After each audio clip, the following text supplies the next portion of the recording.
പ്രവിത ലക്ഷ്മി. ഇപ്പോൾ വരുന്ന വാർത്തയിലേക്ക്. കാസർഗോഡ് മഞ്ചേശ്വരം ഓമഞ്ചൂരിൽ കാർ ഡിവൈഡറിലേക്ക് ഇടിച്ചു കയറി 3 പേർക്ക് ദാരുണാന്ത്യം. ഒരാൾക്ക് ഗുരുതര പരുക്ക്. കാസർഗോഡ് നിന്ന് മംഗലാപുരത്തേക്ക് പോയ കേരള രജിസ്ട്രേഷനിലുള്ള കാറാണ് അപകടത്തിൽപ്പെട്ടത്. അരുൺ പാറയ്ക്കൽ കാസർഗോഡ് നിന്ന് ചേരുകയാണ്. അരുൺ, ഈ വാഹനത്തിൽ എത്ര യാത്രക്കാരുണ്ടായിരുന്നു എന്നാണ് മനസ്സിലാക്കുന്നത്? മരിച്ചവരാരൊക്കെയെന്ന് തിരിച്ചറിയാനായിട്ടുണ്ടോ? പ്രവിത, കാസർഗോഡ് ബായിക്കട്ട സ്വദേശികളാണ്. ഒരു കുടുംബത്തിൽപ്പെട്ട 4 അംഗങ്ങളാണ് ഈ കാറിലുണ്ടായിരുന്നതെന്നാണ് നമുക്ക് മനസ്സിലാക്കാൻ സാധിക്കുന്നത്.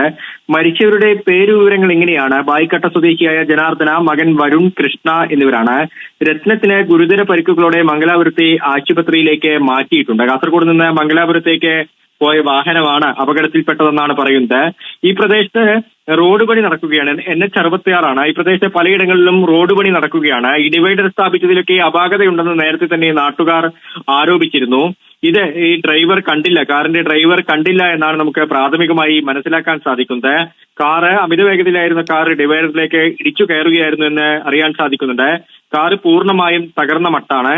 ഈ 3 പേർ, അതായത് മരിച്ച 3 പേരും സംഭവ സ്ഥലത്ത് തന്നെ അവരുടെ മരണം സ്ഥിരീകരിച്ചു എന്ന് പോലീസ് പറയുന്നുണ്ട്. രത്നത്തെ ഇപ്പോൾ ഗുരുതര പരിക്കുകളോടുകൂടി മംഗലാപുരത്തെ ആശുപത്രിയിലേക്ക് മാറ്റിയിട്ടുണ്ട്.